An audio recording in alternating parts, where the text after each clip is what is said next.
Today's chief guest is going to deliver a lecture on withering secularism. It's my privilege and honor to welcome Justice B. Sudarshan Reddy Garu. Also, I welcome Mr. Argopal Garu, Secretary of the Ramreddy Memorial Trust. Welcome you, sir. Also, I request Dr. L. Vijay Krishna Reddy Garu, Registrar of the University. Now I request Dr. Pramila Ketawat Garu kindly present a floral bouquet to our Vice Chancellor, Professor Ganta Chakrapani Garu. First.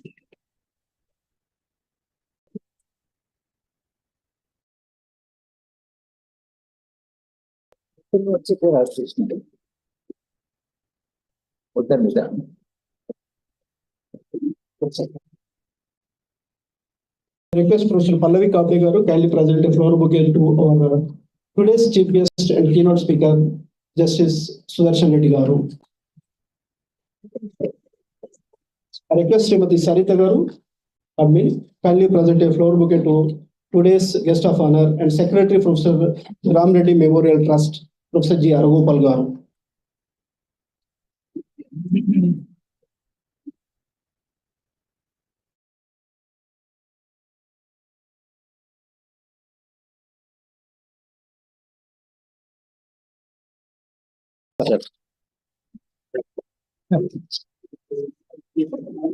Now I request Dr. Rajita Garu kindly present a floral bouquet to our registrar, Dr. L.V.K. Reddy Garu.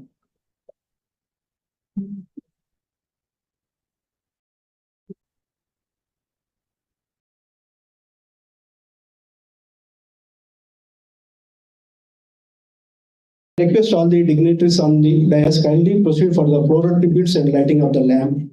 Floral tributes to portrait of the Professor G. Ram Reddy Garu. Also, I request to family members of Professor Ram Reddy Garu. No. I request to Pramila Madam.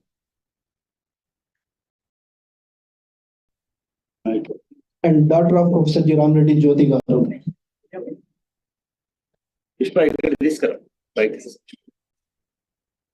Floral tribute. They shouldn't go.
Thank you very much, sir and madam. Now I request to today's president of the function, our Honorable Vice Chancellor Garu, Professor Ganta Chakrapani Garu, kindly conduct the further proceedings. Thank you very much.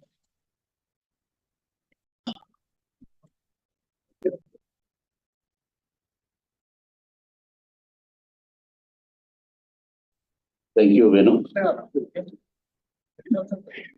Good morning, dignitaries on the dais and today's honorable guest and former Chief Justice of Patna High Court and former Supreme Court Justice Sudarshan Reddy Garu. Professor G. Hargopal Garu, Professor G. Ramreddy Memorial Trust, General Secretary, and L.V.K. Reddy, Registrar of Dr. B.R. Ambedkar Open University, and other dignitaries in this hall, professors, journalists, and our teaching and non-teaching staff, B.R. Ambedkar Open University, media representatives. Very good morning to all of you. Today is, is a very special day to Dr. B.R. Ambedkar Open University because Honorable Justice B. Sudarshan Reddy Garu is delivering a special memorial lecture in memory of Professor G. Ramreddy Garu, the founder, Vice Chancellor of Dr. B.R. Ambedkar Open University and founder, Vice Chancellor of IGNOU. In a way, he is father of distance education in India. First of all, I'd like to apologize, for one thing. One is, that is, this lecture actually, it should be on December 4th of every year. For the last 12 years or so, Dr. B.R. Ambedkar Open University is organizing Professor G. Ramreddy Memorial Lectures at university. And recently, Professor G. Ramreddy Memorial Trust, it is family and friends of Professor G. Ramreddy, they were organizing lectures simultaneously and parallelly. And they collaborated with Dr. B.R. Ambedkar Open University. And in a way, they merged the trust activity into B.R. Ambedkar Open University. But unfortunately, during that period, there was no regular Vice Chancellor, and university not conducted the lecture on that particular day. So later on, Professor Hargopal Garu advised me to invite Professor Justice Sudarshan Reddy Garu, and he took some time, and today he is here to deliver the lecture. So anyway, formally, people, our registrar will introduce Justice Sudarshan Reddy. But in my view, Justice Sudarshan Reddy Garu is true representative of Indian Constitution. And not only the core values of Indian Constitution, in practice also, he is always for the fundamental aspects, principles of Indian Constitution throughout his life as an advocate, as well as a judge of High Court and even Supreme Court of India. Sudarshan Reddy Garu ఒక గొప్ప న్యాయ కోవిదుడు. నిజానికి I requested Sudarshan Reddy Garu to, if possible, speak in Telugu because media people, they requested, because this is going to be a very important lecture at this context, because secularism is abused like anything in this country, and that is their word. So now somebody is there to come and openly talk on secularism. దాన్ని ఎక్కువ మందికి reach చేయడం కోసం చాలా channels, main stream channels అన్ని live present చేస్తాం sir lecture అన్నారు. But sir, as a tradition in any academic institution, has prepared a detailed lecture in English. However, I think, again, I request Sudarshan Reddy Garu to kindly, if possible, bilingual or some aspects, important aspects, he can, I think, present in Telugu so that it will reach more audience, more people. So, in context lo Sudarshan Reddy Garu enduku pilcham? Sudarshan Reddy గారు ఎందుకని ఈ topic ని చూస్ చేసుకున్నారు అని అంటే, నిజంగా కూడా ఇవాళ సెక్యులరిజం గురించి మనం మాట్లాడుకోవాల్సినటువంటి అవసరం ఉన్నది. భారతదేశం, భారత రాజ్యాంగం సెక్యులరిజంని ఒక ప్రధానమైనటువంటి పిల్లర్గా, ప్రధానమైనటువంటి ప్రిన్సిపల్గా. If you read the first page of constitution, Indian constitution, భారత ప్రజలమైనటువంటి మేము ఈ దేశాన్ని సెక్యులర్గా ఉంచడానికి రాజ్యాంగాన్ని రాసుకుంటున్నాం.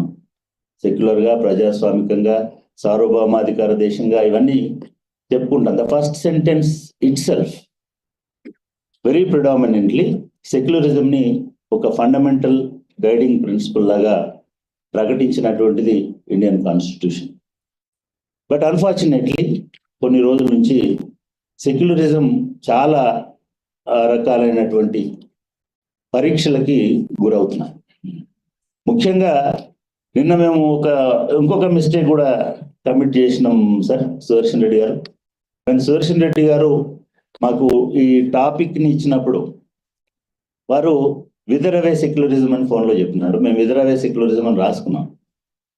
కంప్యూటరు దాన్ని విదరింగ్ సెక్యులరిజం బదులు వెదరింగ్ సెక్యులరిజం అని చేసింది. మళ్ళీ ఇమ్మీడియట్గా మేము అవన్నీ చూస్తే, సరే హర్గోపాల్ గారు చెప్తున్నారు వెదరింగే కరెక్ట్, ఇంకా విదరింగ్ కాలేదు, ఇది కొంచెం సీరియస్గా ఉంది విదరింగ్ అనేటువంటి. కానీ నిజంగా కూడా ఇవాళ సీరియస్ థ్రెట్ సెక్యులరిజం ఉంది. నాట్ ఓన్లీ సెక్యులరిజం సార్, మీరు రైట్ టాపిక్ని సెలెక్ట్ చేసుకున్నారు.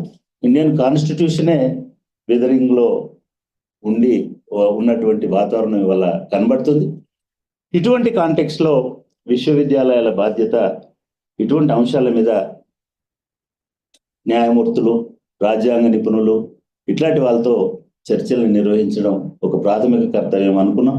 రామరెడ్డి గారు కూడా ఒక గొప్ప ప్రజాస్వామికవాది, గొప్ప రాజ్యాంగవాది, కాన్స్టిట్యూషనలిస్ట్. ఆయన కూడా అదేవిధంగా ఆయన జీవితం అంతా కాన్స్టిట్యూషన్ని, పబ్లిక్ అడ్మినిస్ట్రేషన్ని, పబ్లిక్ సిస్టమ్ని, పొలిటికల్ పాలసీస్ని వాటిని బోధించినటువంటి వారు.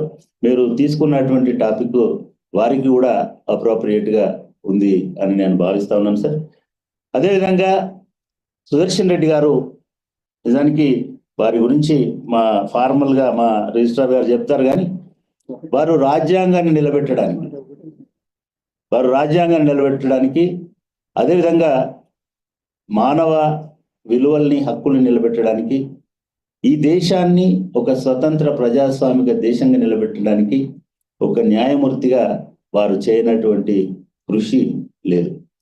ముఖ్యంగా మనం రాజ్యం ఒక పూర్తిగా హక్కుల్ని హరించి వేసేటట్టుగా, ప్రజా చైతన్యాన్ని హరించి వేసేటట్టుగా తయారై రాజ్యం కొన్ని కిరాయి మూకలతో పరిపాలన సాగించాలనుకుంటున్నటువంటి టైంలో నందిని సుందర్ కేసులో వారు వెలువరించినటువంటి సల్వాజుడం జడ్జిమెంట్ అనేటువంటిది ఈ దేశంలో రాజ్యాంగాన్ని నిలబెట్టడానికి, ఆ రాజ్యాంగం ఇచ్చినటువంటి పౌరుల హక్కులను నిలబెట్టడానికి, అదేవిధంగా ఆ రాజ్యాంగం ఇచ్చినటువంటి భరోసాను నిలబెట్టడానికి ఒక గొప్ప ఉదాహరణగా ఇవాళకి కూడా న్యాయ కోవిదులు చెప్తా ఉంటారు.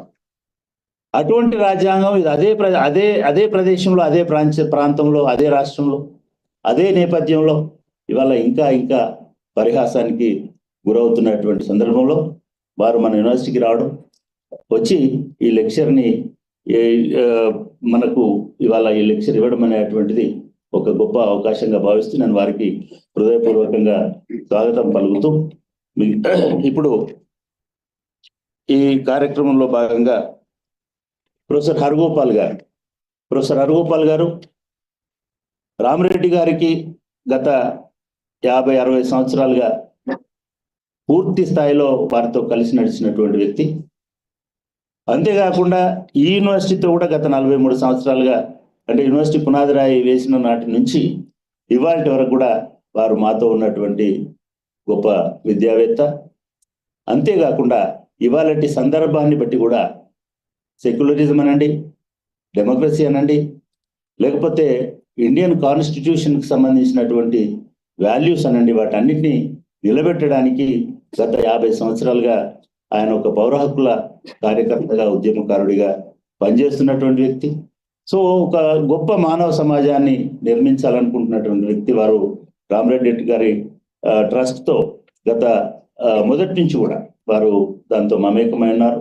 వారి ఆధ్వర్యంలోనే ఈ ట్రస్ట్ ఏర్పడింది. వారి ఆధ్వర్యంలోనే ఈ ట్రస్ట్ మా యూనివర్సిటీ కూడా వచ్చింది. ఇప్పుడు వారిని ఒక 2 నిమిషాలు ఆ ట్రస్ట్ గురించి, దాని నేపథ్యం గురించి, అదేవిధంగా ఇవాళ లెక్చర్ నేపథ్యం గురించి 2 నిమిషాలు మాట్లాడవలసిందిగా కోరుతాము.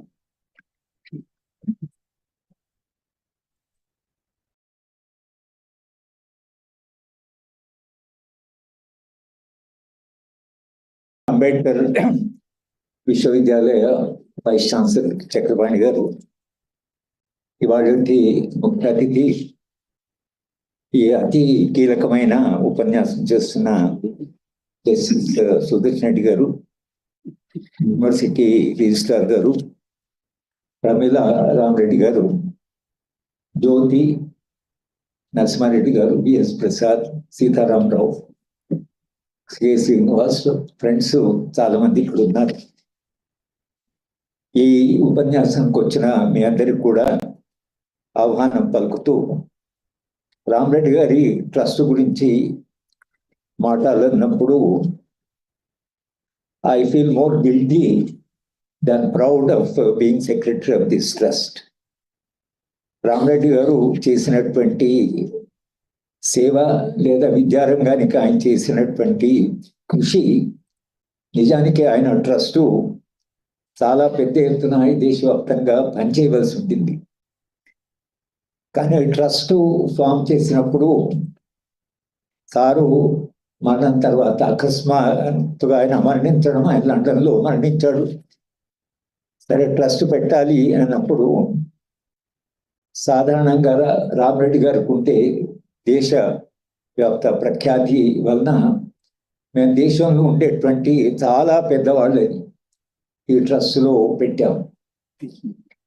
కానీ ట్రస్ట్ అనుభవం నుంచి నేర్చుకుంది ఏంటంటే, పెద్ద పెద్ద వాళ్ళ పేర్లు ట్రస్ట్కు కొంత బయట రెప్యుటేషన్ ఇవ్వచ్చు, కానీ ట్రస్ట్ పనిచేయడానికి పెద్దవాళ్ళ పేర్లు కనీసం ఉపయోగించడానికి పనిచేస్తే కానీ ట్రస్ట్ పనిచేయడానికి పనికిరావు. చాలా పెద్దవాళ్ళు ఉన్నారు, మీరు పేరు చెప్తే ఆశ్చర్యపోయేటువంటి వాళ్ళు. సరే మేము రవీంద్ర ప్రసాద్, విఎస్ ప్రసాద్, మేము మాత్రమే ఈ ట్రస్ట్ గురించి, అయితే ట్రస్ట్ గురించి చెప్పడంలో మొదటి నుంచి ప్రొఫెసర్ సిహెచ్ హనుమంతరావు గారు ప్లానింగ్ కమిషన్ సభ్యులుగా ఉండేవాళ్ళు. ఆయన ప్రఖ్యాత ఆర్థిక శాస్త్రవేత్త. సార్ మాకు మొదటి నుంచి ట్రస్ట్ చైర్మన్ గా ఉన్నారు. ఆయన కూడా మేము ఎప్పుడు సహాయం అడిగినా, ఎప్పుడు ఆయన యొక్క అంటే ఇన్వాల్వ్మెంట్ అడిగినా ఆయన చాలా సమయం ఇచ్చాడు. ఎప్పుడు కలవాలనుకున్నా కలిశారు, సలహాలు ఇచ్చారు. ఆ మేరకి ప్రొఫెసర్ హనుమంతరావు గారితో పనిచేయడం నాకు కూడా ఒక గొప్ప అనుభవంగానే ఉంది. మేము ఒక 15-20 ఏళ్ళ దాదాపు ఈ లెక్చర్స్ బయట నిర్వహించేవాళ్ళు. ప్రఖ్యాతమైనటువంటి వాళ్ళు, విద్యావేత్తల్ని, శాస్త్రవేత్తల్ని, పబ్లిక్ మెన్ని పిలిచి లెక్చర్స్ ఇప్పించారు. కానీ ఆ లెక్చర్స్ నిర్వహించడంలో నేను బెంగళూరు వెళ్ళిపోవడం, అక్కడ 7 years నేను బెంగళూరులో ఉన్నాను. దాదాపు ఈ బాధ్యత ప్రొఫెసర్ విఎస్ ప్రసాద్ గారు, ఆయన కూడా దాదాపు రామరెడ్డి గారి మార్గంలోనే ఆయన కూడా అడ్మినిస్ట్రేటివ్ పొజిషన్లో ఉండడం, దీనివలన ట్రస్ట్ ఎంత బాగా పనిచేయాలో అంత బాగా పనిచేయలేదు అనేది ఈ సభాముఖంగా.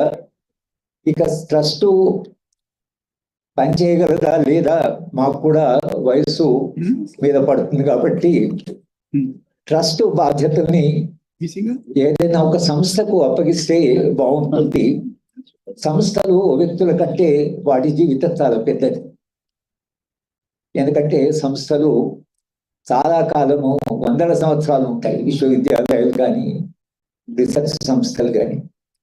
కనుక మేము ప్రొఫెసర్ విఎస్ ప్రసాద్ గారు ఆలోచించి ఆ బాధ్యత ఏ యూనివర్సిటీ అయితే రామరెడ్డి గారు స్థాపించారో ఆ యూనివర్సిటీకి అప్పచెప్తే బాగుంటుందని ఈ ఇద్దరి కొలాబరేషన్ ఈ బాధ్యతను నిర్వహించాలనే భావన ప్రొఫెసర్ విఎస్ ప్రసాద్ గారు ఈ యూనివర్సిటీ వైస్ ఛాన్సలర్ ఉన్నప్పుడే మేము ఆలోచించి, కానీ కొన్ని కారణాల వలన అది ఆ రోజు మేము దాన్ని పూర్తి చేయలేకపోయాము. తర్వాత ప్రొఫెసర్ సీతారామరావు గారు మళ్ళీ ఆయన వైస్ ఛాన్సలర్ అయిన తర్వాత సీతారామరావు గారు సాధారణంగా వైస్ ఛాన్సలర్ ఇంత పెద్ద పొజిషన్ వాళ్ళని మా విద్యార్థులని చెప్పుకోవడం కొంత ఇబ్బందిగా ఉంటుంది, కానీ ఆయన మా విద్యార్థి. ఆయన ఒక ఎస్ ప్రసాద్ విద్యార్థి, నా విద్యార్థి. కనుక ఆయన ఉన్నప్పుడు కనీసం ఒక వ్యక్తి ఎవరైతే రామరెడ్డి గారి తెలుసు, ఎందుకంటే సీతారామరావు కూడా పబ్లిక్ అడ్మినిస్ట్రేషన్, నేను ప్రసాద్ కూడా పబ్లిక్ అడ్మినిస్ట్రేషన్ విద్యార్థులం కాబట్టి సీతారామరావు గారు ఉన్నప్పుడు ఈ మొత్తంగా గ్రేడ్ కి ఈ బాధ్యత అప్పగించడం జరిగింది. తప్పకుండా చక్రపాణి గారు చెప్పినట్టు కరోనా వచ్చినప్పుడు కొంత సమస్య అయింది. కరోనా రావడంతో మేము ప్రఖ్యాతమైన లేదా 45 ఏళ్ళ లోపల ఉన్నటువంటి వాళ్ళకి దేశంలో 3 రంగాల్లో పబ్లిక్ అంటే public policy, Panchayati Raj, distance education, ఈ 3 అంశాలు రామరెడ్డి గారికి హృదయానికి చాలా దగ్గరి. రామరెడ్డి గారు నేను పబ్లిక్ పాలసీ మీద ఒక పుస్తకం రాసాము. మేమిద్దరం కలిసి 5 ఏళ్ళు centre for economic and social studies తో కలిసి పనిచేసాం. 4-5 ప్రాజెక్ట్స్ మేము అప్పుడు చేయడం జరిగింది. దాంట్లో working of Andhra Pradesh secretariat. Andhra Pradesh secretariat ఎలా పనిచేస్తుంటే రామరెడ్డి గారు మేము ఒక ఇంట్రెస్టింగ్ స్టడీ చేశాం. రామరెడ్డి గారితో నాకుండే స్నేహం కానీ, ఆత్మీయత కానీ, లేదా గురు శిష్య సంబంధం కానీ అది జీవితాంతం కొనసాగింది. సారు నిజానికి లండన్ వెళ్ళేటప్పుడు నాకు ఫోన్ చేసి ఢిల్లీకి రమ్మన్నారు. సరే ఢిల్లీకి వస్తే కొన్ని విషయాలు మాట్లాడి వచ్చిన తర్వాత హైదరాబాద్ వచ్చి ఒక స్కూల్ నడుపుతానని, సారుకు ఒక స్కూల్ నడపాలి, పిల్లల మధ్యన జీవితం గడపాలి అని ఒక కోరిక ఉండేది. అలాగే ఒక స్కూల్ పెట్టడం జరిగింది. దానికి మిస్సెస్ రామరెడ్డి గారు ఆమె చాలా కాలంగా స్కూల్ నిర్వహించారు. మా 2 అబ్బాయిలు కూడా ఆ స్కూల్లోనే చదువుకున్నారు. కనుక రామరెడ్డి గారికి జీవితం అంతా ఒక ప్రయోగం. ఆయన ఉస్మాన్ యూనివర్సిటీలో ఉన్నప్పుడే ఈ డిస్టెన్స్ ఎడ్యుకేషన్ నేను ఆయన రోజు కలిసేవాళ్ళం. మేము వర్క్ చేసేవాళ్ళం కనుక గెస్ట్ హౌస్కి వచ్చేవాడు ఆయన, లేదా నేను ఆయన దగ్గరికి వెళ్ళినప్పుడు ఒకవైపు టెక్నాలజీ పెరుగుతున్నది, ఒకవైపు విద్య యొక్క అవసరాలు పెరుగుతున్నాయి. ఈ రెండింటి మధ్యన ఒక marriage between growing technology and expanding educational demand, opportunities, life long learning, జ్ఞానం కూడా చాలా వేగంగా పెరుగుతున్నది. కాబట్టి వేగంగా పెరుగుతున్న జ్ఞానానికి ప్రతి వాళ్ళు అవుట్డేట్ అవుతారు. కాబట్టి ఏదైనా ఒక విద్యా విధానం ఎలా ఉండాలంటే మనిషి జీవితాంతం నేర్చుకునే లాంటి ఒక విద్యారంగం కావాలి. రామరెడ్డి గారు అంటే కొంచెం మాలాంటి వాళ్ళము స్కెప్టికల్గా ఉండే, డిస్టెన్స్ ఎడ్యుకేషన్ క్వాలిటీ ఉంటుంది సార్, స్టాండర్డ్ పడిపోతాయి, కరెస్పాండెన్స్ ఎడ్యుకేషన్ సంగతి చూసామంటే లేదు, ఈ టెక్నాలజీ వలన కరెస్పాండెన్స్ కోర్స్ కాదు ఇది, దీనికి చాలా పొటెన్షియల్ ఉందని రామరెడ్డి గారు అంటే బర్త్ ఆఫ్ ఐడియా అంటాం. ఎందుకంటే నేను చర్చిస్తున్నప్పుడల్లా అప్పుడప్పుడు ఆయన ఈ ఐడియా చెప్పేవాడు, కానీ అది నిజం అవుతుందని, అది రూపం తీసుకుంటుందని తర్వాత ఇందిరాగాంధీ నేషనల్ ఓపెన్ యూనివర్సిటీ అది వెళ్తే కొన్ని లక్షలాది మంది పిల్లలు ఉన్నారు, లక్షల మంది పిల్లలు ఇందిరాగాంధీ నేషనల్ ఓపెన్, ఇక్కడ కూడా బహుశా లక్షల మంది పిల్లలు చదువుకున్నారు. కనుక ఈ విధంగా రామరెడ్డి గారు ఒక విజనరీ. భారతదేశ విద్య చరిత్ర రాసేప్పుడు రామరెడ్డి గారి ప్రస్తావన లేకుండా ఈ దేశ హైయర్ ఎడ్యుకేషన్ యొక్క చరిత్ర రాయడం సాధ్యం కాదు. చాలా కీలకమైనటువంటి పాత్ర రామరెడ్డి గారు నిర్వహించారు. కనుక ఆయన ఎక్కడున్నా, ఆయన ఇగ్నోర్ ఉన్నప్పుడు మమ్మల్ని పిలిచి నా చేత ఆయన 6 లెసన్స్ రాయించాడు. రాయించడం మీరు ఆశ్చర్యపోతే ఆయన ఇంట్లో ఉంటే, ఎందుకంటే నేను కుటుంబానికి కూడా చాలా దగ్గర, జ్యోతి కూడా అక్కడ ఉండేది. నన్ను బయటకు పోనిచ్చేవాడు కదా సార్. 6 పాఠాలు రాసి తనకి ఇచ్చేదాకా 15 రోజులు ఢిల్లీలో ఉండి బయటకు పోనిచ్చేవాడు కాదు. మీరు 15 రోజుల దాకా నువ్వు ఢిల్లీలో ఉన్నట్టు ఇంట్లోనే నేను అన్ని 6 లెసన్స్ రాసి ఆ 6 లెసన్స్ ఇచ్చిన తర్వాత నన్ను ఒకరోజు ఢిల్లీలో స్నేహితులను కలిసి నువ్వు హైదరాబాద్ పోవాలని చెప్పిన ఆ విధంగా కమిటెడ్గా ఆయన పని చేయించాడు. తను తెలిసిన వాళ్ళందరినీ ఇన్వాల్వ్ చేశాడు. ఇందిరాగాంధీ నేషనల్ ఓపెన్ యూనివర్సిటీ ఇప్పుడు ఒక అరుదైన, బహుశా దేశంలోనే ప్రపంచంలోనే ఒక ప్రఖ్యాతమైన సంస్థగా అది ఎదిగింది. అలాంటి రామరెడ్డి గారి పేరులో పెట్టిన ట్రస్ట్కి దానికి చాలా పని చేయవలసిన అవసరం అయితే ఉండింది. కానీ ఆ పని మేము చేయలేకపోయాం. మొత్తంగా ఇవాళ చక్రపాణి గారు ఈ లెక్చరు ఆర్గనైజ్ చేయడం జరిగింది. మేము ఈ 3 రంగాల్లో ఎవరికైతే మేము ఈ అవార్డ్స్ ఇచ్చామో ఆ అవార్డ్స్ కూడా చాలా డిజర్వింగ్ వాళ్ళకి ఒక కమిటీ వేసి, కమిటీ ద్వారా దేశంలో ఒక ఎకనామిక్ అండ్ పొలిటికల్ అడ్వర్టైజ్మెంట్ ఇచ్చి, అడ్వర్టైజ్మెంట్లో తాము పంపిన వాటి నామినేషన్స్ అన్ని కూడా పరిశీలించి మేము ఆ సోషల్ సైంటిస్ట్కి అవార్డు ఇచ్చి ఆ సోషల్ సైంటిస్ట్ లెక్చర్ ఇవ్వాలి ఆ సంవత్సరం. అటువంటిది కొంతకాలంగా మేము అది చేశాము. కానీ 2 జరిగాయి. ఒకటే ప్రొఫెసర్ ఆర్ రాధాకృష్ణ ఇది చైర్మన్. సాధారణంగా ఈ సెలక్షన్లో రాధాకృష్ణ గారు ఉండేవారు. రాధాకృష్ణ గారు కూడా అకస్మాత్తుగా ఆయన చనిపోయారు. తర్వాత కరోనా వచ్చింది. ఇవన్నిటి వలన కూడా మేము ట్రస్ట్ సరిగా నిర్వహించలేకపోయాము. చక్రపాణి గారు నెక్స్ట్ ఇయర్ నుంచి ఈ 3 రంగాల్లో మనము సోషల్ సైంటిస్ట్ని, అంటే ఈ 3 రంగాల్లో పనిచేసిన వాడు కూడా మనము అవార్డు ఇవ్వడం అది కొనసాగిస్తే కొంత బాగుంటుంది.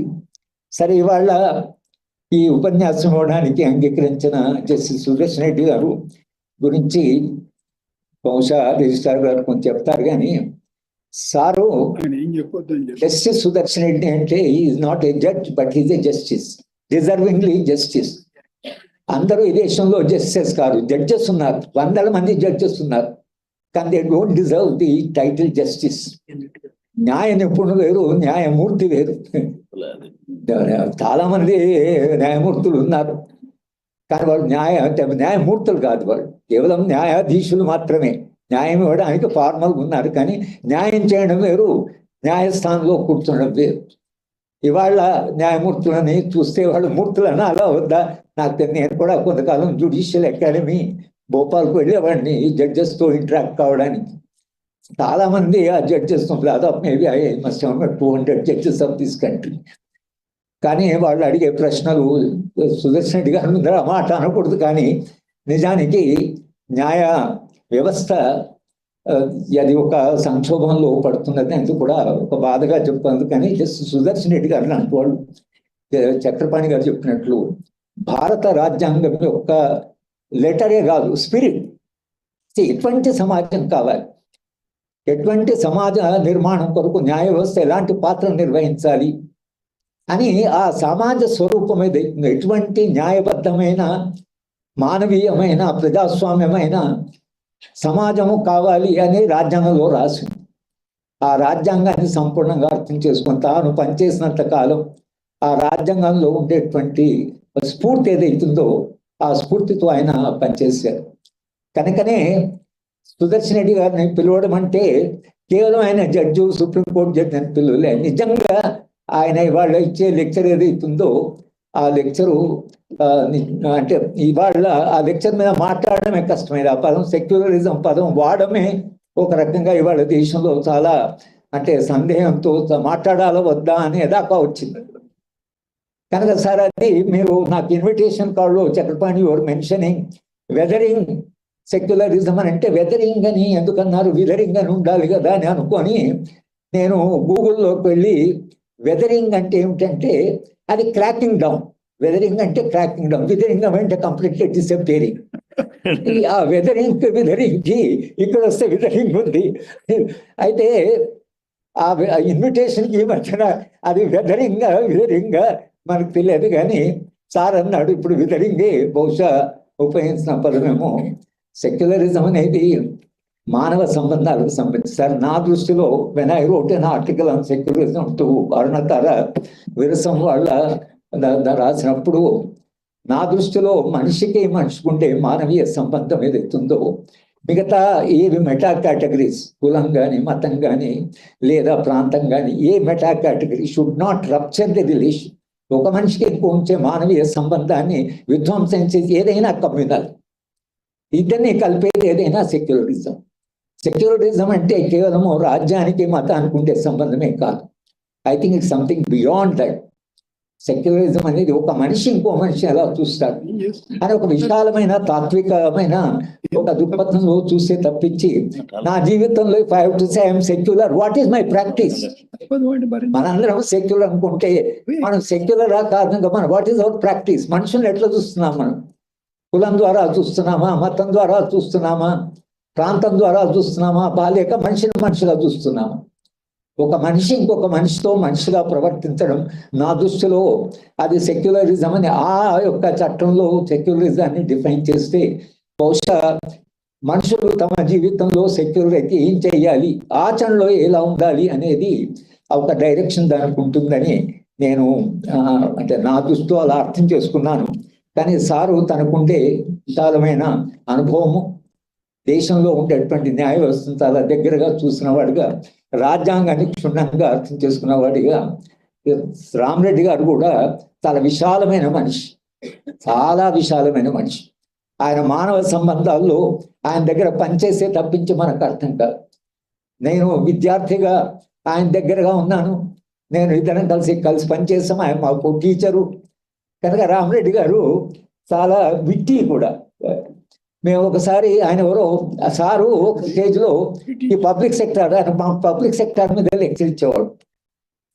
సరే మేము తర్వాత ఢిల్లీలో సారు వైష్ణప్పుడు ఇద్దరము ఒక గెస్ట్ వచ్చాడు అమెరికా నుంచి.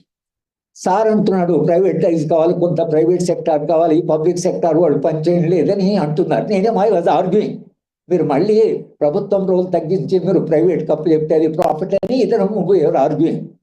ఆ అమెరికన్ ప్రొఫెసర్ అన్నాడు, Ram you say Hargopal was your student అని అన్నాడు. అంటే నేను ఈ taught me public enterprises paper అన్నాను. రామరెడ్డి అన్నారు, I'm sad that he has taken my lecture very seriously అన్నాడు. అంటే నా ఉపన్యాసాన్ని ఆయన చాలా సీరియస్గా తీసుకున్నాడు. నేను లెక్చరర్ ఇచ్చుడుకొచ్చని he was very witty. So ఆయనతో చివరి కాలం దాకా దగ్గరి స్నేహాన్ని, ఆయన ఆత్మీయతను అనుభవించిన వాడిగా ఈ ట్రస్ట్ ఏదైతుందో ఈ ఓపెన్ యూనివర్సిటీ ఆధ్వర్యంలో బాగా నడుస్తుందని, రామరెడ్డి గారికి అంటే ఆయన పేరు నిలపడానికి, ఆయన విలువలు నిలపడానికి కృషి చేస్తారని ట్రస్ట్ ఎంతకాలంగా పనిచేస్తే అంతకాలంగా ట్రస్ట్ యొక్క రిసోర్సెస్ కూడా మేము we have completely transfer to open university. మాకుండే మా దగ్గర ఉండేవన్నీ ఓపెన్ యూనివర్సిటీకి ఇచ్చాము. చక్రపాణి గారు లాంటి వాళ్ళు అంతకుముందు ఉన్న వైస్ ఛాన్సలర్ కూడా కొంత ఇంట్రెస్ట్ తీసుకొని చేశారు. ట్రస్ట్ ఓపెన్ యూనివర్సిటీ దాంట్లో ఈ అంబ్రెల్లా కింద బాగా నడవాలని ఆశిస్తూ మరోసారి మీకు ధన్యవాదాలు చెప్తూ నేను సెలవు తీసుకున్నాను. Thank you sir.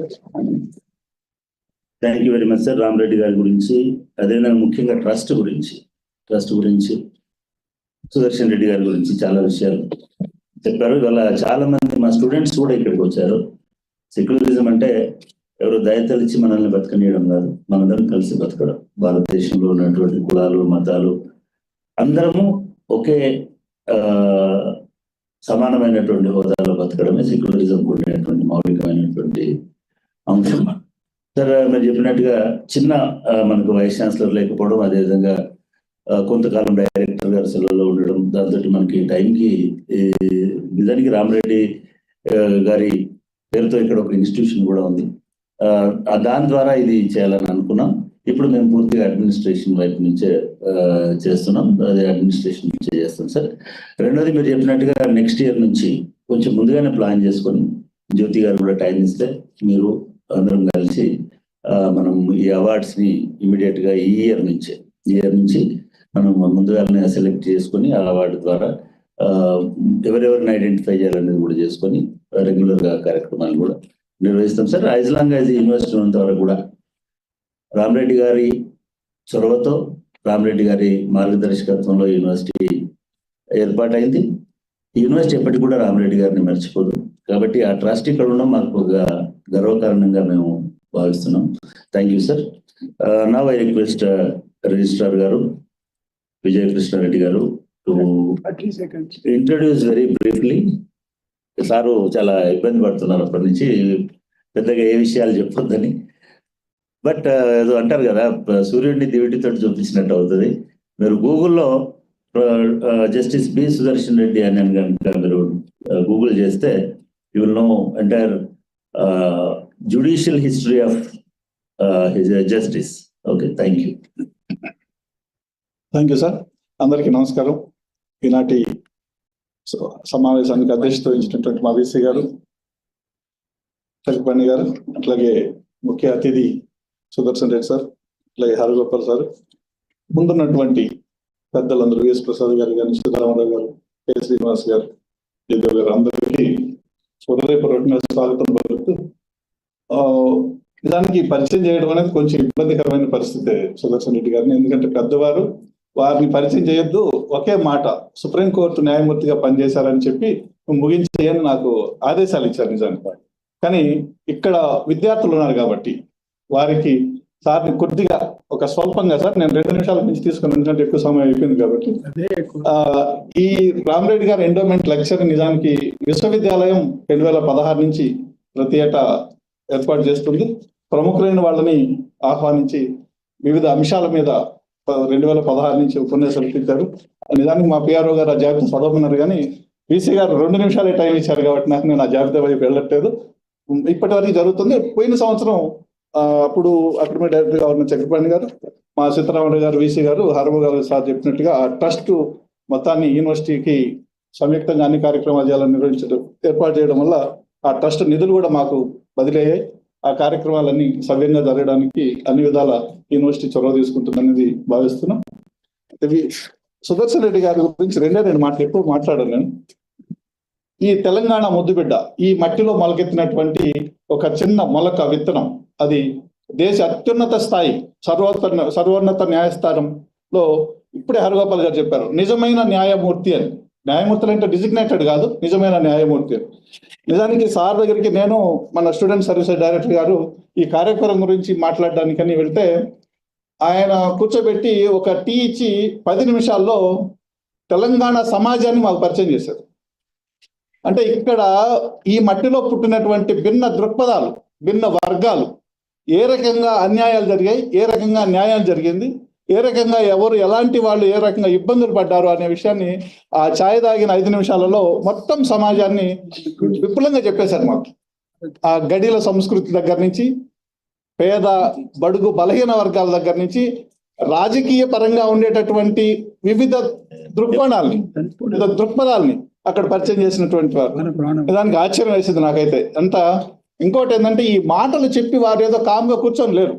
ప్రజాస్వామ్యవాది, మానవ హక్కుల్ని గౌరవించేవారు అని చెప్పేసి కూర్చోట్లే. 80 సంవత్సరాలు ఇప్పుడు యాక్టివ్ గా, సార్ 78 సార్ మీకు ఇప్పుడు చేసినట్టు లెక్క, యాక్టివ్ గా వివిధ సంస్థలు నిర్వహించేటటువంటి సమావేశాలకి చాలా ఉత్సాహంగా వెళ్ళి తను స్ఫూర్తివంతమైనటువంటి మాటల్ని మాట్లాడుతున్నటువంటి వ్యక్తి కాబట్టి వారి గురించి 2 మాటలు ఏంటంటే, మనకి ఆంధ్రప్రదేశ్ హైకోర్టు న్యాయమూర్తిగా చేశారు, గౌహతి హైకోర్టు న్యాయమూర్తిగా చేశారు, సుప్రీంకోర్టు న్యాయమూర్తిగా కూడా చేశారు, గోవా లోకాయుక్త తొలి ఫౌండర్ లోకాయుక్తగా చేశారు, ఇంకా న్యాయవాదుల సంఘం అధ్యక్షులుగా వివిధ సంస్థలకి, ప్రభుత్వానికి, రాష్ట్ర ప్రభుత్వానికి, కేంద్ర ప్రభుత్వానికి లీగల్ అడ్వైజర్ గాను వాటన్నిటిని అస్సాం హైకోర్టు చీఫ్ జస్టిస్ గా చేశారు. అయితే 2-3 మాటలు ఏంటంటే, పౌరులు ప్రశ్నించాలి, ప్రశ్నిస్తేనే ప్రజాస్వామ్యం పరిడవిల్లుతుంది అని మనసావాచ కర్మేణ నమ్మినటువంటి వ్యక్తి సుదర్శన్ రెడ్డి గారు. వ్యవస్థలు దెబ్బతింటున్నాయి దేశంలో అనేది ఆయన వ్యక్తం చేసేటటువంటి ఒక ఆవేదన. ఇంకోటి ఏంటంటే, ముఖ్యంగా రాజకీయ నాయకుల్ని సంస్కరించాలి, అది సంస్కరించాలంటే ప్రజల నుంచే రావాలి అని గాఢంగా కోరుకుంటారు. నీచ రాజకీయాలు అంటాం చూడండి, ఆ మాట పెద్ద ఆయన వాడరు, కానీ నేనైతే చెప్తున్నా, నీచ రాజకీయాలు సమాజాన్ని భ్రష్టు పట్టిస్తున్నాయని కూడా వారు ఫీల్ అవుతూ ఉంటారు. ఇంకా మంచి చెడు తెలిసినటువంటి వ్యక్తి, నిజమైన న్యాయమూర్తి కాబట్టి ఇవాళ సమాజంలో, దేశంలో రాజ్యాంగానికి తూట్లు పొడిచేటటువంటి వ్యవహారాలు, పరిస్థితులు, కార్యక్రమాలు అక్కడక్కడ జరుగుతున్నాయి. మనం మాధ్యమాల్లో బాగా చూస్తున్నాం, అవి పెరిగాయి కూడా. ఈ దశలో ఇటువంటి అంశాన్ని తీసుకొని, నేను ఆ స్పెల్లింగ్ల జోలికి పోను, ఎందుకంటే రాత్రి 10:30 కూడా మా వీసీ గారు మేము దాని గురించి మాట్లాడుకున్నాం, కానీ అది కూడా దాని కిందకే వస్తుంది. మన సెక్యులరిజం ఎట్లా అవుతుంది అనేది, అటువంటి యాప్ట్ సబ్జెక్టు ముఖ్యంగా విద్యార్థులు తెలుసుకోవాల్సింది. ఎందుకంటే అందరూ ఎడ్యుకేట్ కావాల్సినటువంటి అవసరం ఉంది. ఎవరు ఎట్లా ఉండాలి, ఎట్లాంటి బట్టలు వేసుకోవాలి, ఏం ఆహారం తినాలి అనేది కూడా నిర్వచించేదో ఒత్తిడి చేసేటటువంటి పరిస్థితులు ఉన్న ఈ నేపథ్యంలో వారు ఈ అంశాన్ని ఎంచుకొని మన దగ్గర ప్రసంగించడానికి రావడం చాలా ఆనందదాయకం. వారిని ప్రత్యేకంగా ధన్యవాదాలు తెలియజేస్తూ, నాకు ఈ అవకాశం ఇచ్చినందుకు కృతజ్ఞతలు తెలియజేస్తూ నమస్కారం. Thank you Venkatakrishna. Vijayakrishna Reddy. Students కూడా న్యాయమూర్తులు ఇందాక సార్ చెప్పినట్టుగా, హరగోపాల్ సార్ కూడా చెప్పినట్టుగా న్యాయమూర్తులు వేరు, న్యాయమూర్తి వివరించినటువంటి వాళ్ళు వేరు. న్యాయమూర్తుల్లో కూడా 3 రకాల న్యాయమూర్తులు కనబడతా ఉంటారు. ఇందాక అంటే ప్రశ్నించడాన్ని అలో చేసే వాళ్ళు కొంతమంది, ప్రశ్నించే వాళ్ళు కొంతమంది. అసలు నువ్వు ఎందుకు ప్రశ్నిస్తున్నావు అని రేపు న్యాయమూర్తులు అందరిని అడుగుతున్నా. ఇటీవలే రిటైర్ అయినటువంటి ఒక చీఫ్ జస్టిస్ గారు కూడా మొన్న ఏదో ఇంటర్వ్యూలో తన తప్పిదాలను కూడా అట్లా ఒప్పుకున్నాడు. కానీ సుదర్శన్ రెడ్డి గారు ఒక గతంలో పనిచేసినటువంటి ఒక కృష్ణయ్యర్ లాగా, ఒక చిన్నపరెడ్డి లాగా తానే స్వయంగా ప్రశ్నించినటువంటి వ్యక్తి.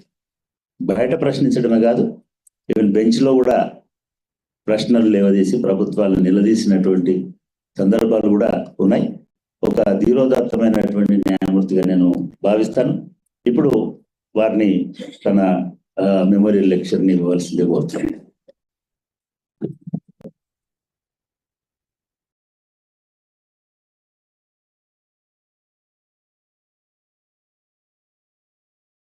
President of this meet and the Vice Chancellor of the University, Professor Ganta Chakrapani garu,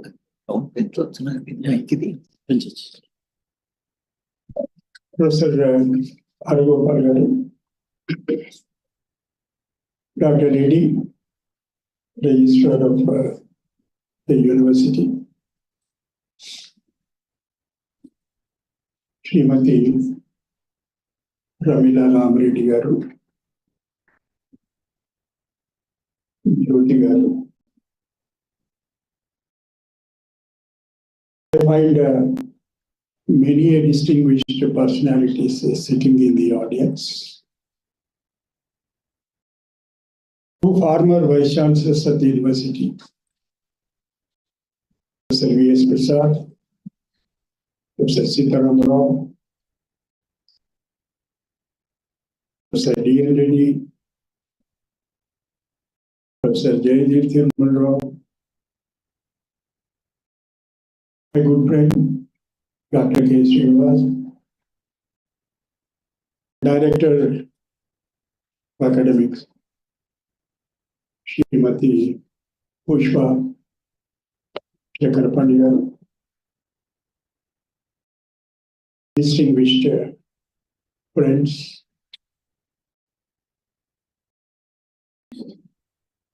dear students, ladies and gentlemen. ముందుగా ఒక చిన్న మాట. రాత్రి 8:30 దాని తర్వాతను చక్రపాణి గారు ఒక మెసేజ్ పెట్టింది.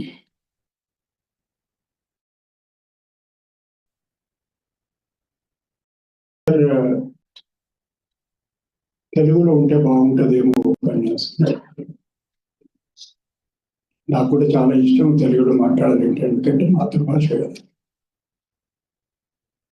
కానీ నేనేమనుకున్నానంటే యూనివర్సిటీలో స్మారక ఉపన్యాసం అది చిన్న విషయం కాదు. పరంపర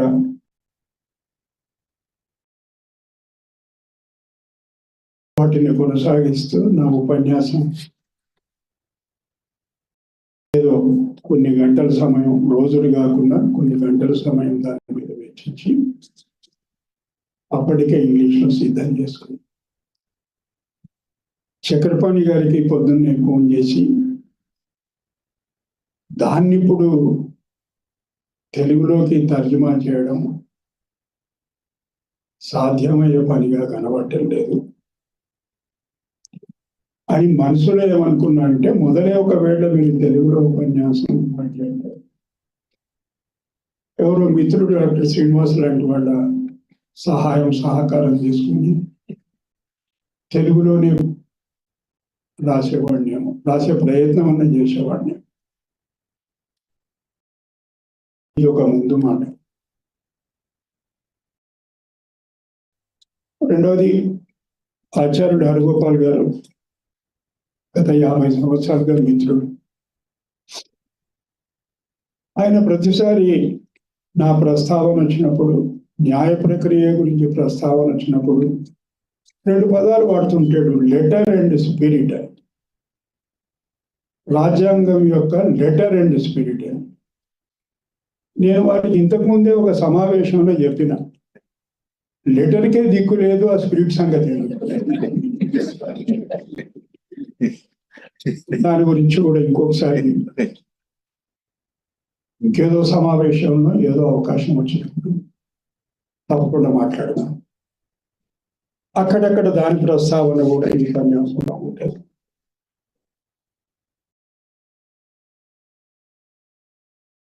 And true to the tradition,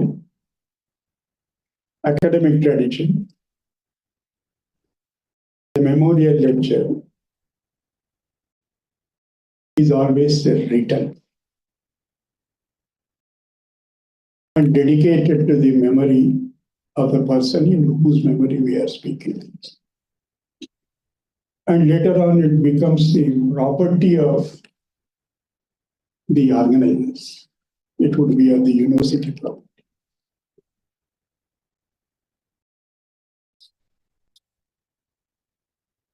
It's a matter of immense honor to be here and address this wonderful gathering in the memory of a person who has lived an exemplary life.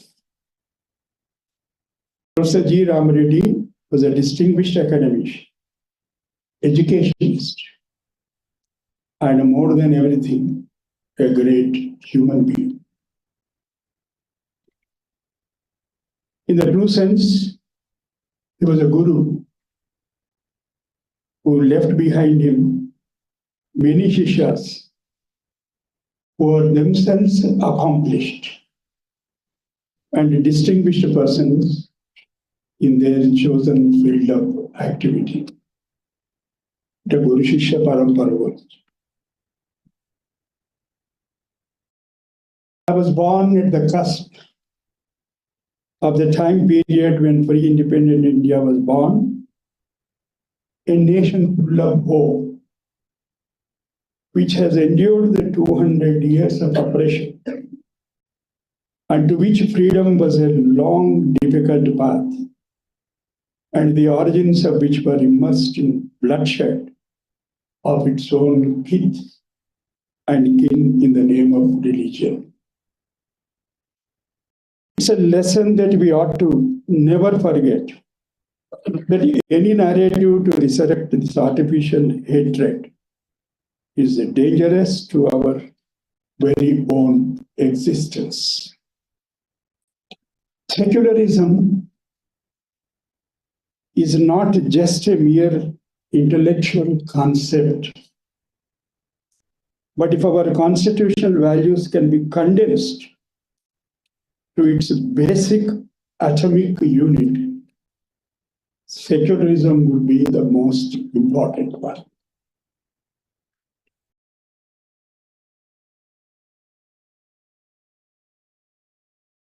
It is indeed a difficult time. We are in, the entire world is drifting towards sectarian views, and such policies are unabashedly lauded with the thumping fist, chest, and said to be true nationalists.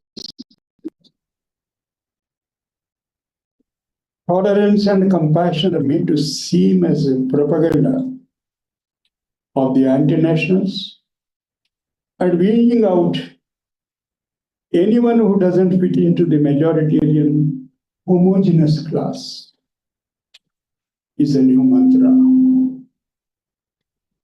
Many people think that someone like the German dictator would have found the present world a better breeding ground to perpetuate hate, and that what existed back then in Germany and Italy in 1930s.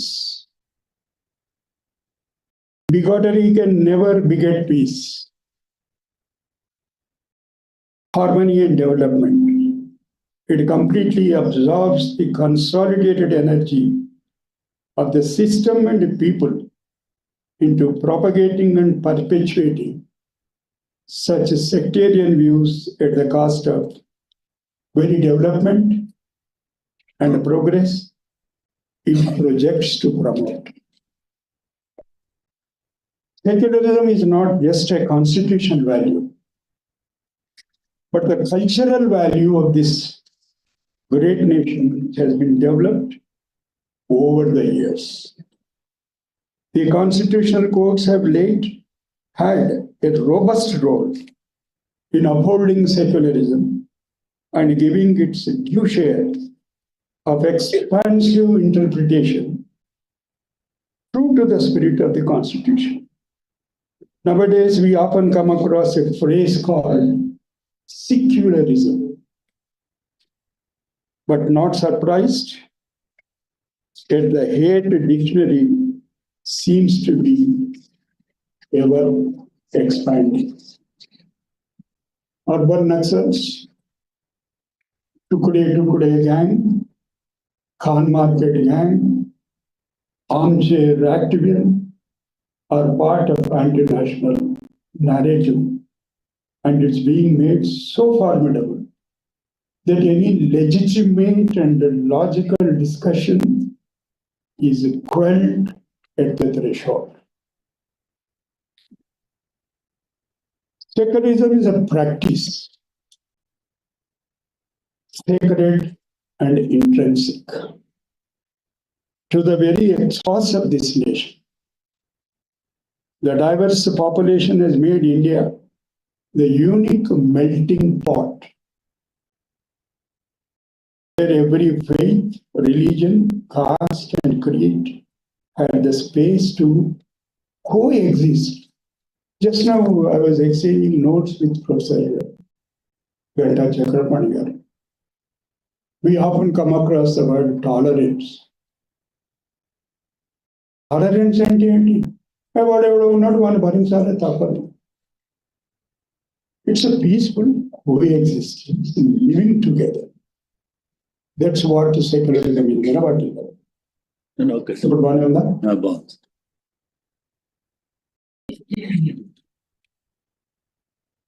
This had changed with the advent of the colonial intruders. This country has witnessed colonial strategies to divide and rule in the past, and the same was countenanced with what Nehru phrases as a higher idealism, quote unquote. That is Nehru law.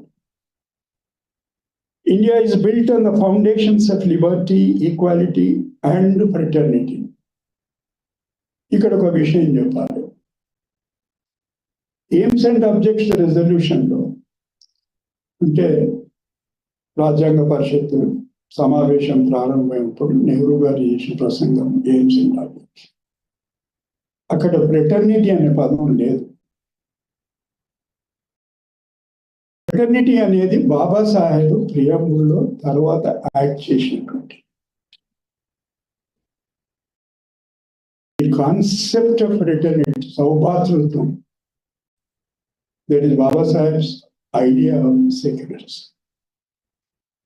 Because he often did not use that expression, secularism, but the expression fraternity. That's how fraternity has come into preamble, and very often it is ignored.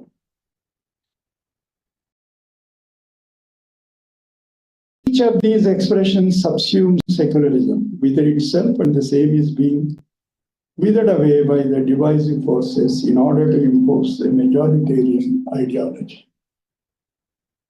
Swami Vivekananda's speech on September 11th, 1893, he put mine to give my mobile so that I watch the time. లేకపోతే నేను చేసే పని నేను చేస్తే వాళ్ళు చేసే పని వాళ్ళు.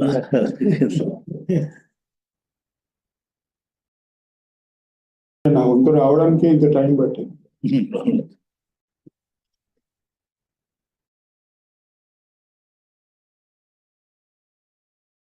1893, in the First World Parliament of Religions, Chicago asserts in unequivocal terms the true import of religion and the characteristics of Bharat from Hindu perspective, which needs to be consciously reminisced by us.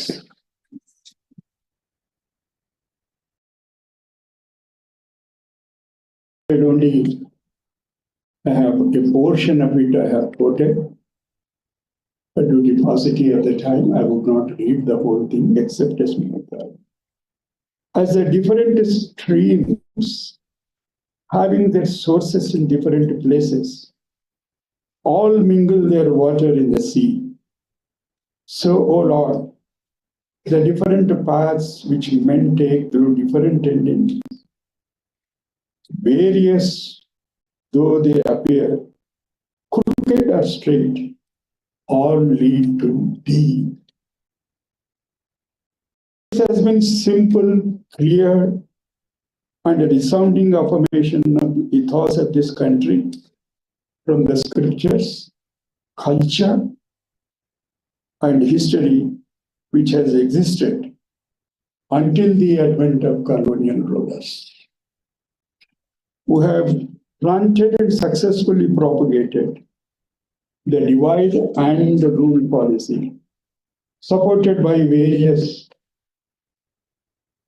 tongues, rulers, jamindars, etc., for their own existence, which has ultimately resulted in one of the largest communal conflict the world has ever witnessed.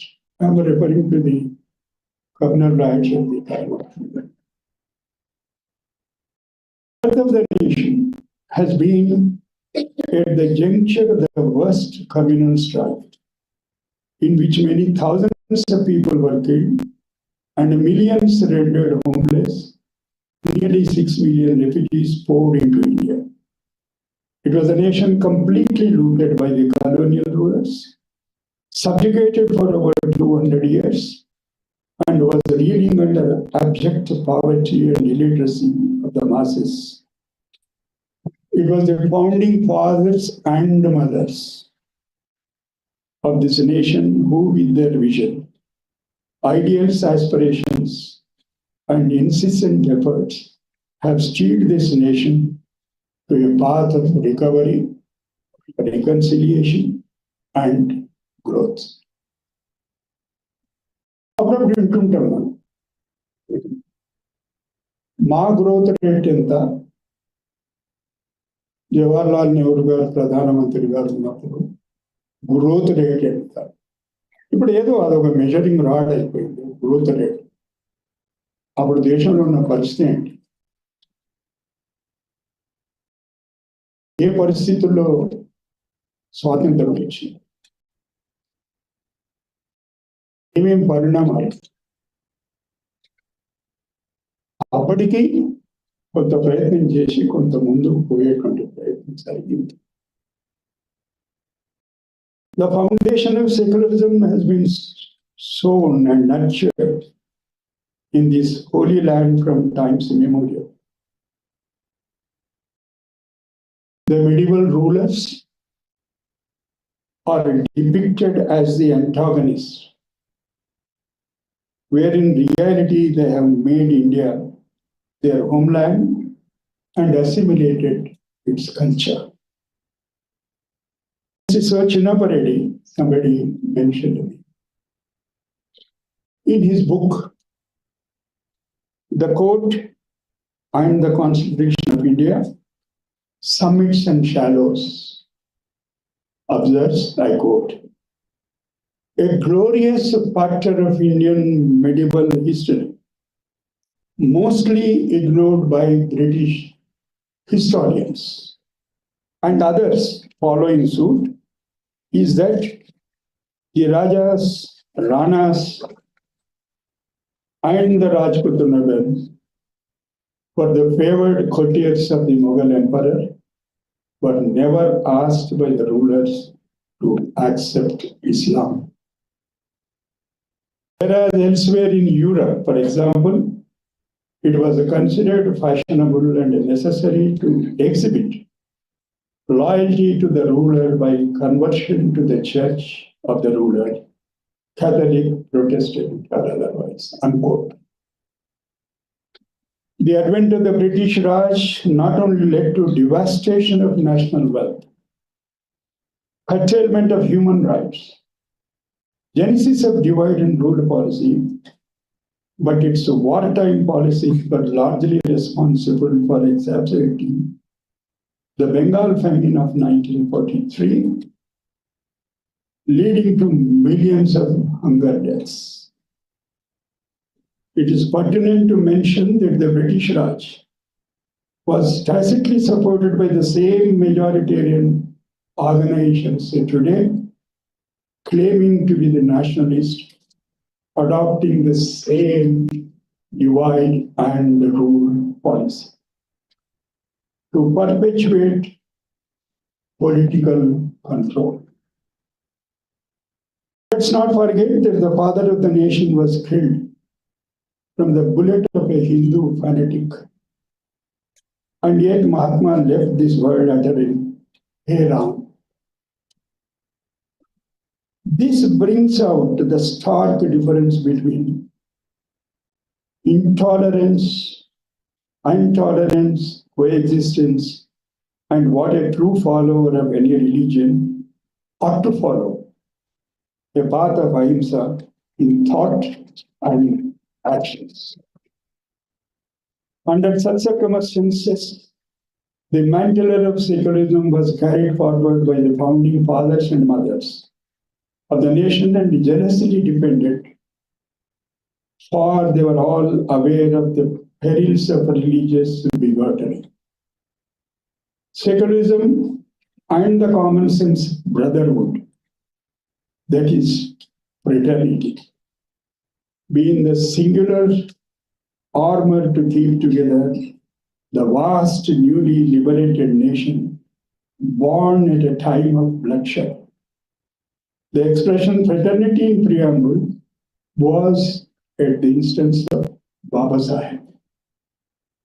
This was the higher idealism envisaged by Baba Sahib and Nehru to keep the divisive forces at bay. It was carried in letter, spirit, and action, and these ideas are enshrined in preamble and part 3 of the Constitution of India.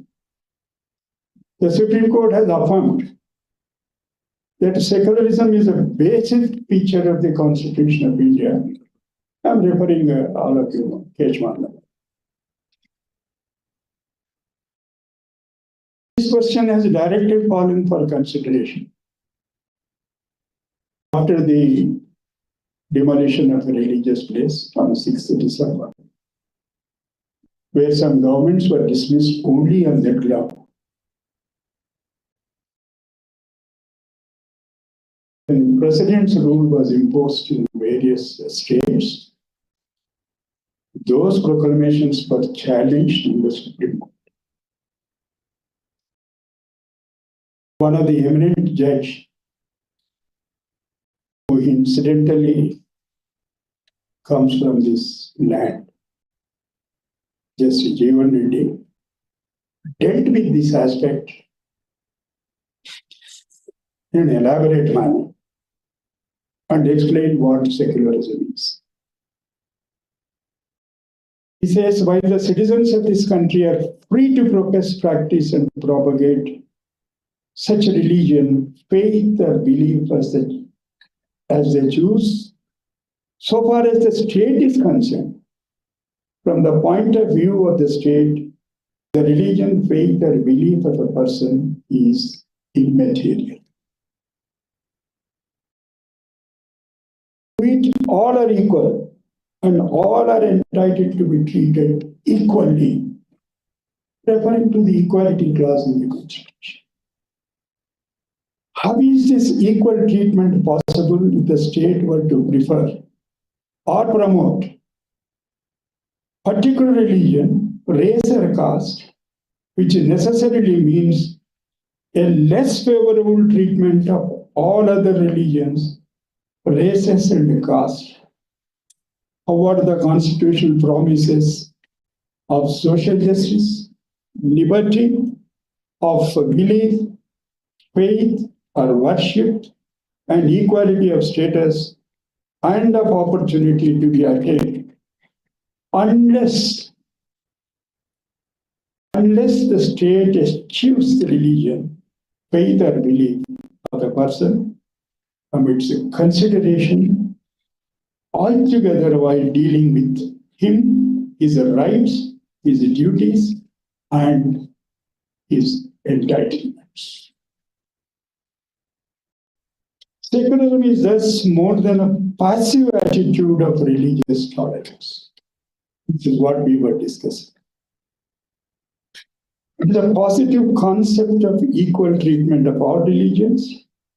This attitude is described by some as one neutrality towards religion, or by some as one of a benevolent neutrality. This may be a concept evolved by Western moral thought, or it may be, as some say, an abiding faith with the Indian people at all points of time. That is not material.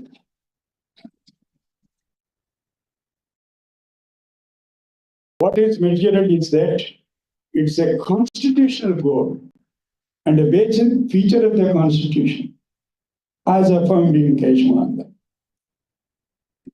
This does not mean that the state has no say whatsoever in matters of religion. Laws can be made. Regulating the secular affairs of the temples, mosques, and churches and other places of worship, and including mosques. Some road is to be laid to a temple. It's not a religious act. It's a secular act. Power is to be provided. Drinking water is to be provided. One cannot say, I will provide only to temples and I will not provide to the mosque or the church. It won't amount to interfering in the religion and its practices. Religion and religious practices are different from the secular aspects associated with any and every religion. That's the perspective. The observations of the Supreme Court obviously reflected the Nehru's idea of India. While Nehru was prepared to accept the wider public life might not be wholly secular, he was uncompromising in his insistence that the state itself should be thoroughly secular. It was concerned only with the secular interest of its citizens and not with their other worldly well-being. It was committed to respecting their constitutionally enshrined basic rights, including liberty to follow the religion of their own choice or to reject religion altogether. And it was also committed to treating all its citizens equally, be they religious or atheist, and respecting their conscience. The state should not therefore institutionalize or officially or unofficially support or endorse any religion. Although it should respect the autonomy of religion and not interfere with its beliefs and practices. It could not remain indifferent to them.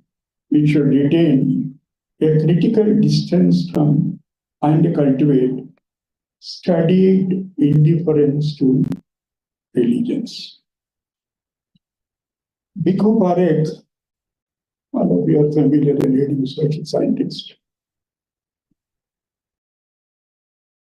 He is one of essays Nehru and Secularism. Observes I quote, it should neither respect nor disrespect them, nor care whether they have flourished or declined. It should simply go about its secular business and take no interest in religious beliefs and practices, except so far as they had publicly relevant secular consequences. This was why Nehru took strong objection to Babu Rajendra Prasad inaugurating the restored Somnath temple. In his view, it associated the state with the religion and showed a bias towards one of them. Unquote. Applied to the present scenario, about which I don't have to speak or explain in detail, where heads of the governments at both state and national level play the role of a chief priest. We have seen it here, we have seen it elsewhere.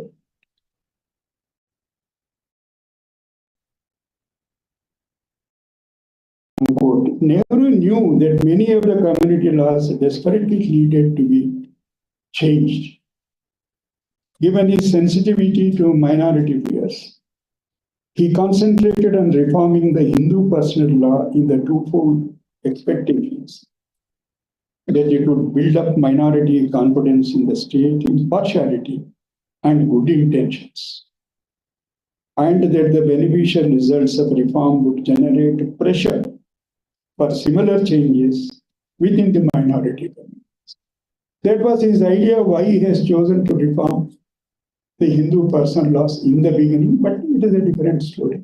It would not go through, leading to ultimately Baba Sahib quitting the cabinet.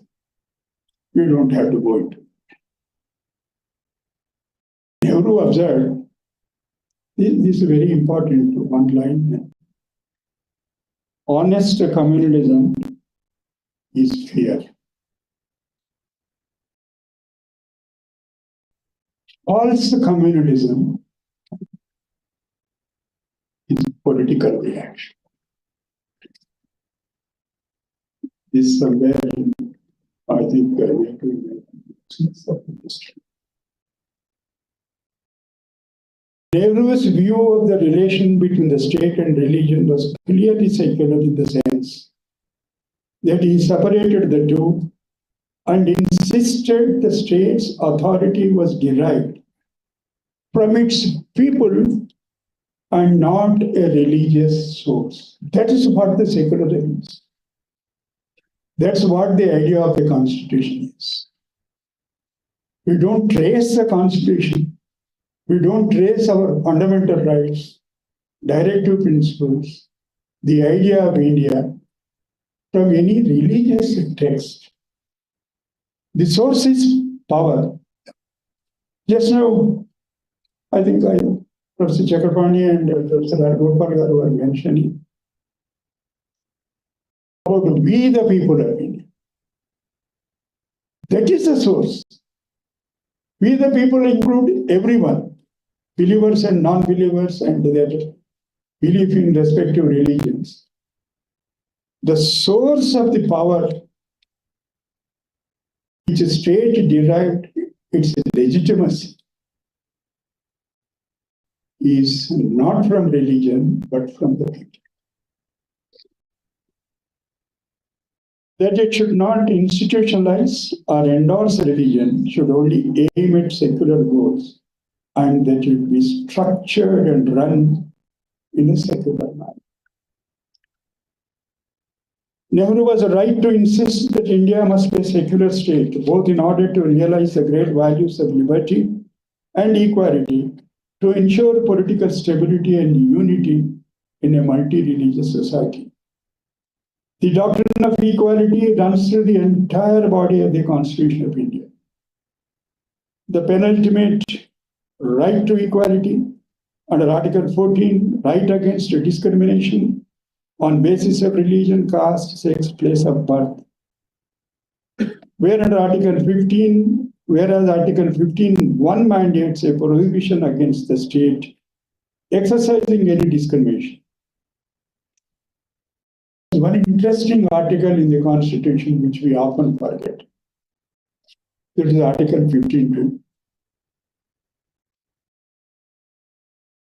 This has its origin in Mahasatyanagrah. It's a prohibition against a citizen exercising such discrimination. All other fundamental rights impose a restraint, prohibit the state from doing certain practices. This is the one article which prohibits the citizens also from doing certain things. I won't allow you to come into restaurant because you are so-and-so. I won't allow you to come here and to take the water because you are so-and-so.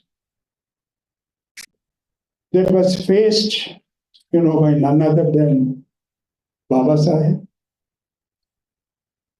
And that idea, that experience, makes its inroads in the form of Article 52.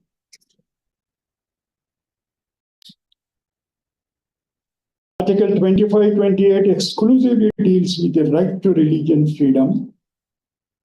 Article 25, the seminal right, entitles all persons to freedom of conscience and the right to believe, profess, practice and propagate religion.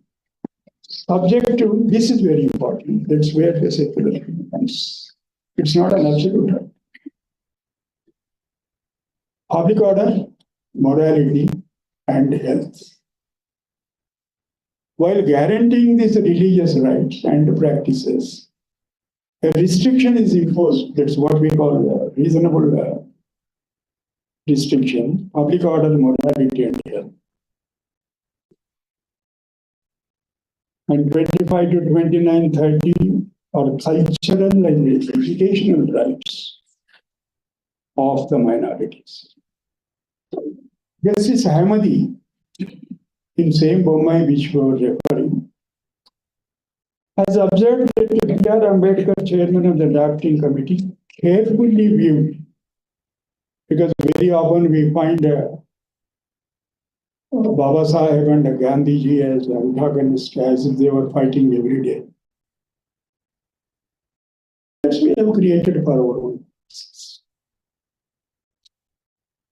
Carefully viewed Gandhiji's concept of secularism and democracy into the constitutional fabric, and it is evident from the provisions of the constitution referred earlier with particular emphasis on fraternity. Following observation, again by Justice Jeevan Reddy in Bombay, this is very important for the purpose, which he was speaking in 1992.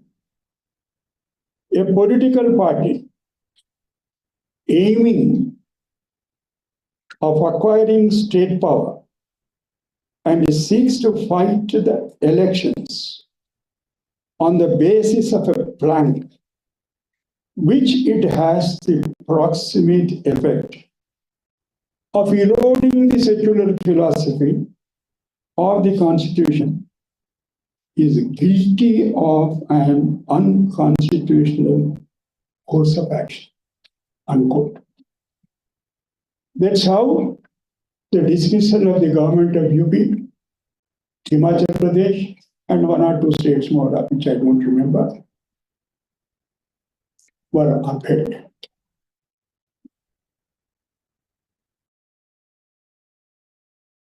Such is the positive neutrality to be practiced by a political party aiming to acquire state power. This is not part of that code. This is what I am saying. This neutrality will have to be absolute neutrality. When such political party is elected to power and forms the government as it does not represent any sectarian majority, but the consolidated will and affirmation of we the people. Such a neutrality should not merely exist, but has to be seen to exist affirmatively. The exhibition of power in the name of religion is against the spirit of Hinduism, as seen from Swami Vivekananda's Chicago speech. We need to understand that Hinduism does not have a singular source of origin, but takes within its fold various practices spread across geographical and cultural origins. And for any organization, person to claim to be the crusader of the truest form of religion is against the very tenets of Hinduism. That's how I understand it. Chinapareddy in Vijay Emmanuel held that Article 25 is an article of faith in the Constitution, and the real test of democracy is the ability of even insignificant minority to find its identity under the country's constitution. The symbiotic relationship between democracy and secularism is so intrinsic that any rupture to secularism would result in destabilizing democracy itself. Dr. B. R. Ambedkar was a strong proponent of strengthening democratic institutions.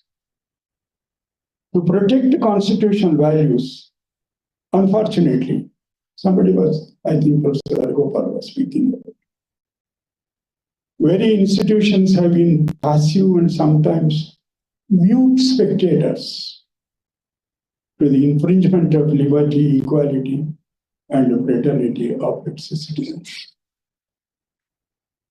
The watchdog institutions, already Professor Sitaram Rao is looking at his watch. But what to do? My turn came very late. I know it is the lunch time. Another 10 minutes, all of you will become impatient. Try to sum up. The watchdog institutions, I'm referring to all the institutions, including my own, seem to have gone into self-imposed slumber. Election Commission of India failed to take action when religion, hate, and bigotry was being propagated, and openly votes were sought on such basis. ECI is a conspicuous silence when elected governments were being toppled by unconstitutional means, has turned the will of the people of electing a government into a farcical exercise at the expense of public money and time. Much chagrin, political parties are claiming to be secular. I have not done, this is about the secular parties who claim to be secular. Any sustained ideological battle to combat communal ideology instead indulges sometimes in politics of appeasement. The minorities are still striving for basic security and survival without any incremental changes in their life to even dream of rising to the echelons of decision-making power in this country. Few chosen leaders claiming to be messiahs of such minorities have done nothing to alleviate the pathetic situation. Crime against women and children, especially targeting a particular religion or caste, is a matter of shame. targeting the people on the basis of caste itself is anti-secular activity. Not only on the basis of the community religion, but targeting the people, discriminating even on the basis of the caste is also an anti-secular.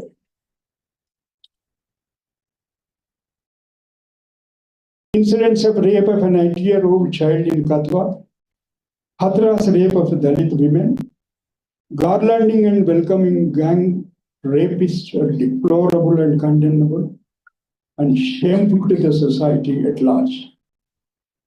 Idea of secularism is constantly under attack in various forms. Instances are galore, I don't have to narrate. Slow and consistent effort to replace history with propaganda, crushing the voices of dissent, has been methodically taking place at every level. School syllabus is being changed, obliterating chapters on freedom struggles and replacing it with the concocted history. Hate is being spewed with absolute vulgarity. The incident of a school teacher goading student to slap a 7-year-old child while spewing criminal remarks is a new law. Autonomous institutions, universities with a culture of pluralism are being targeted. Any and every dissent is crushed with brutal force and sometimes imposing draconian legislations. The autonomous institutions are being headed by rigid men with dogmatic and homogeneous policies. Destruction of ideas and free thought and speech is a harbinger of the doom to come. Max Weber pointed out, unlike political parties, I'm speaking about a word or two about your institution, universities, or religious seminaries. Universities are not institutions for the inculcation of absolute or ultimate moral values. Universities are expected to be completely secular and in their outlook. The observations of the University Education Commission, headed by Dr. Radhakrishnan, it was the first education commission, set up in 1948, immediately after the war. All education expected to be liberal. Coming from Dr. Radhakrishnan, it should free us from the shackles of ignorance, prejudice, and unfounded belief. If we are incapable of achieving the goal of life, it is due to the fault of our inward being, to the darkness in us. The process of education is the slow conquering of this darkness. That's what the university is meant for. Lead us from darkness to light, to free us from every kind of dominance, except that of reason, is the aim of education. That's nothing but an idea of secularism.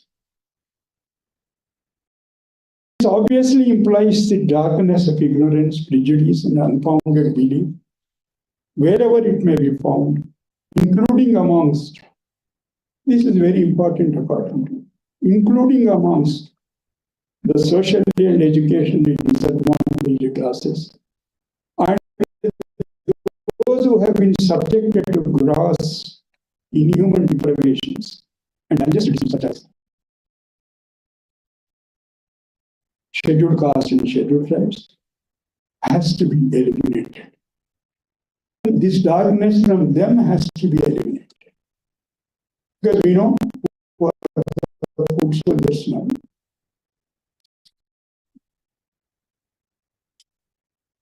and in a way responsible for this eradication.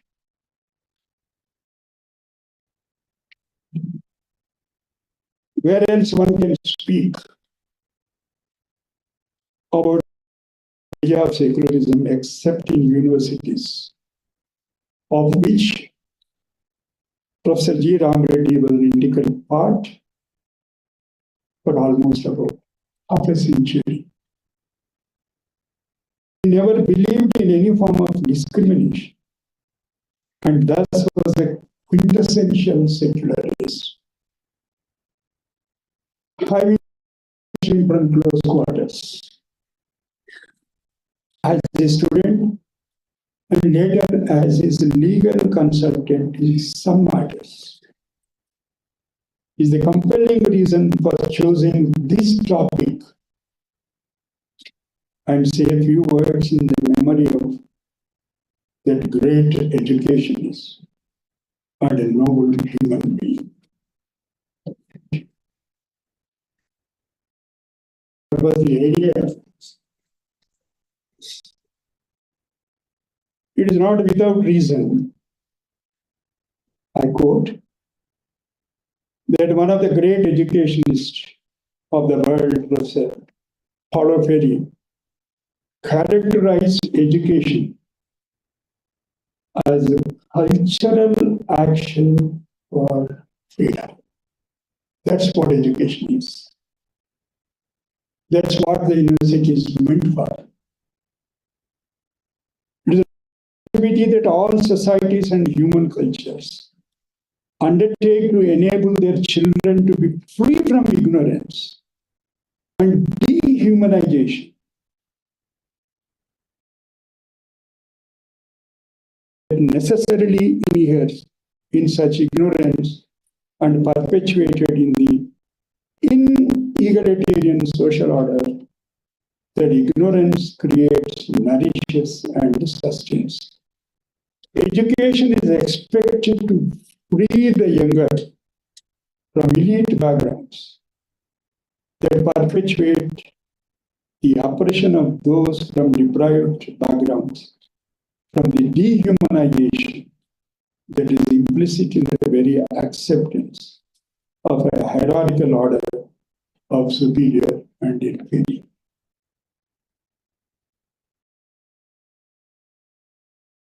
Dangers that a highly stratified society faces is that when the oppressed train to think that hierarchy and power to oppress are the natural order, account of perpetrated by the oppressors, fight for relief from oppression that they currently face, the cry of liberation might then turn into a liberty and a right to oppress the previous oppressor.